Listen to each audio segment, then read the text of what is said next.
ध्यायेत् सत्यं गुणातीतं गुणत्रयसमन्वितं लोकनाथं त्रिलोकेशं कौस्तुभाभरणं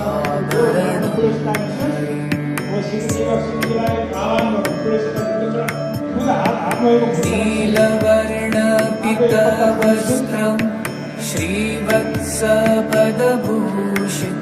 गोविन्दं गोकुलानन्दं ब्रह्मदेवपि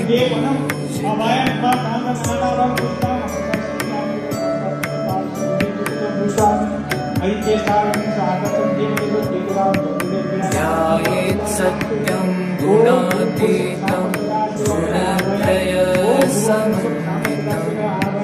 लोकनाथं त्रिलोकेशं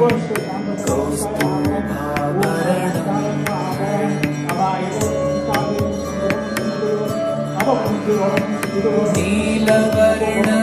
नीलवर्णपितवस्त्रं श्रीवत्सपदभूषितं गोविन्दं गोकुलानन्दं ब्रह्म